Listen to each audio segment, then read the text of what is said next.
આમ આદમી પાર્ટી દ્વારા ભરૂચ જિલ્લા પોલીસ પર ગંભીર આક્ષેપો કરવામાં આવ્યા છે। પાર્ટીના જિલ્લા પ્રમુખ દ્વારા પોલીસ અધિક્ષકને લખાયેલ પત્રમાં જણાવ્યું છે કે સ્થાનિક સ્વરાજ્યની ચૂંટણી પ્રક્રિયા દરમિયાન પાર્ટીના ઉમેદવારો, કાર્યકરો અને પદાધિકારીઓને પોલીસ દ્વારા ખોટી રીતે હેરાન કરવામાં આવી છે। છેલ્લા કેટલાક દિવસથી ભરૂચ જિલ્લાના વિવિધ પોલીસ મથકો દ્વારા આપના કાર્યકરો અને ઉમેદવારોને બિનજરૂરી રીતે દબાણ કરવામાં આવી રહ્યું છે।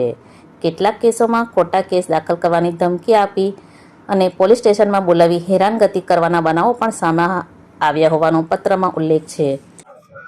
અમારા આમ આદમી પાર્ટીના ઉમેદવારોને અને આગેવાનો, કાર્યકરોને જે રીતે ભાજપના ઇશારે પોલીસ હેરાન કરી રહી છે, તેના માટે અમારા જિલ્લા પ્રમુખ આજરોજ એસપી સાહેબને મળવા ગયા હતા, પણ એસપી સાહેબ મળ્યા નહીં, તો ડીવાયએસપી સાહેબને મળીને આવ્યા છે। અમે આ એક લેટર તૈયાર કર્યો છે।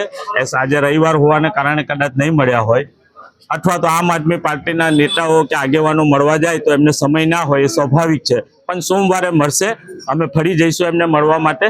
ત્યારે આ જે આગેવાનો અને અમારા ઉમેદવારોની ઉપર પોલીસ દ્વારા જે હેરાનગતિ કરવામાં આવે છે એની રજૂઆત કરવામાં આવશે। અમારી રજૂઆત પછી પણ જો પોલીસ આ વાતને ધ્યાને નહીં લે તો અમે આ મુદ્દા ઉપર બેસી નથી રહેવાના।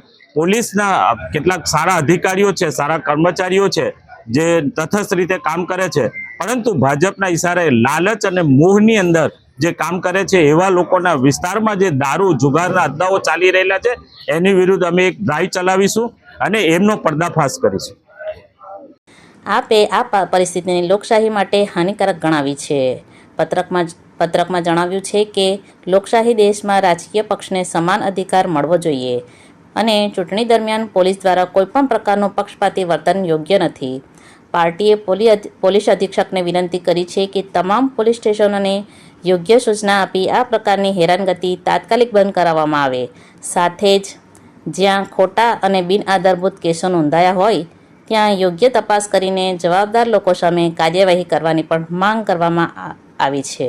હાલમાં ગુજરાતની અંદર જ્યારે સ્થાનિક સ્વરાજનું ઇલેક્શન ચાલી રહ્યું છે, ત્યારે ગઈકાલે જે ફોર્મ ભરવાની પ્રક્રિયા હતી એનો છેલ્લો દિવસ હતો અને આના જે છેલ્લા દિવસે આમ આદમી પાર્ટીના કેટલાક જે કાર્યકર્તાઓ છે, જે લોકોએ ઉમેદવારી નોંધાવી હતી ને એ લોકો ગઈકાલે જે ફોર્મ ભરવા માટે જવાના હતા, કેટલીક સીટો ઉપર આમ આદમી પાર્ટીના જે ઉમેદવારો છે ઉમેદવારી પત્રક નથી ભરી શક્યા।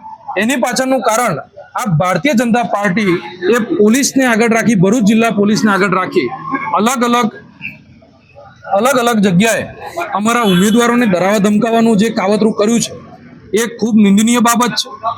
લોકશાહીનો પર્વ જ્યારે ઉજવી રહ્યા હોય અને જ્યારે સંવિધાનને હાથમાં રાખી અને જ્યારે કસમો ખાધી હોય ત્યારે આ નેતાઓ જ્યારે પોલીસને આગળ રાખી અને આમ આદમી પાર્ટીને એટલે કે જે ઉમેદવારો છે ઉમેદવારોના નામાંકન કરવા માટે ના જવા માટે ભલભલી એ લોકોએ કાવતરા કરી દીધા છે। ત્યારે અત્યારે ગઈકાલે જે ફોર્મ ભરાઈ ગયા, જેટલા પણ ઉમેદવારોના અમારા ફોર્મ ભરાયા, આ તમામ ઉમેદવારોના ફોર્મ ભરાયા પછી પણ હવે એ લોકોના ફોર્મ પાછા કેવી રીતે ખેંચાવાય અને કેવી રીતે ડરાવી ધમકાવીને રખાય, એ લોકો પ્રચારમાં ન નીકળી શકે એના માટેના પણ હજી પણ પોલીસ દ્વારા કાવતરા ચાલુ છે। ત્યારે તાજેતરમાં જ અત્યારે સવારમાં જ અમારા જાડેશ્વર જિલ્લા પંચાયતના ઉમેદવાર રાજુભાઈ વસાવા એમના ઘર પાસે પોલીસ જઈને બેસી રહે છે। અમારા અંડાળા જિલ્લા પંચાયતના ઉમેદવાર અરુણભાઈ વસાવા એમના ઘર પાસે પોલીસ આંટા ફેરા મારે છે, એમની ગાડી રસ્તામાં રોકી અને એમને પૂછપરછ કરે છે। અમારા સુરેશભાઈ અંડાળા જિલ્લા પંચાયતમાંથી વિસ્તારમાંથી આવે છે, એમના ઘર પાસે એમના પોલીસવાળા એમના ઘરે જાય છે, એમના મા બાપને પૂછે છે કે ભાઈ તમારો દીકરો શું કરે છે, દારૂનો ધંધો કરે છે, તમારો દીકરો આમ આદમી પાર્ટીમાં જોડાયેલો છે। અમારા બાળભૂત જિલ્લા પંચાયતના ઉમેદવાર વીરસિંહ બાપુ એમની એક્ટિવા એમના ઘરના આંગણે પાર્ક કરેલી એ એમને ડિટેન કરી લીધી પોલીસે। આટલી બધી તાનાશાહી આ ભારતીય જનતા પાર્ટીની અત્યારે ચાલી રહી છે ગુજરાતની અંદર।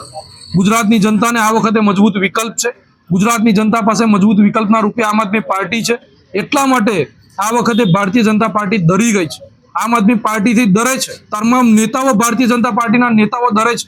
આજે આમ આદમી પાર્ટીના કાર્યકર્તાઓને કેવી રીતે તોડી અને ભારતીય જનતા પાર્ટીમાં લઈ જવા એવા કાવતરા કરે છે, પરંતુ આમ આદમી પાર્ટીનો એક એક નેતા, એક એક જે કાર્યકર્તા છે એ આજે ભાજપના 100 જે નેતાઓ છે એમના બરાબર આજે કામગીરી કરી રહ્યા છે ને ગુજરાતની અંદર ગુજરાતની જનતાનો અવાજ બુલંદ કરી રહ્યા છે। અમને ચોક્કસપણે આશા છે અને વિશ્વાસ છે કે આવનારા સ્થાનિક સ્વરાજના જે ઇલેક્શન જે અત્યારે ચાલી રહ્યું છે એની અંદર આવનારી 26 તારીખે જ્યારે મતદાન કરવા માટે જ્યારે જનતા જશે ત્યારે ભારતીય જનતા પાર્ટીને જાકારો આપશે અને આમ આદમી પાર્ટીના જે ઉમેદવારો છે એ લોકોને આશીર્વાદ આપશે, આશીર્વાદ રૂપી અમને મત આપશે ને જંગી બહુમતીથી એમને જીતાડશે એવી આશા અમે व्यक्त કરીએ। कॉल करें अभी 8733053364 पर या 9426889560 पर। हिमालय इंटरप्राइजेज, जियो मार्ट डिजिटल भरूच।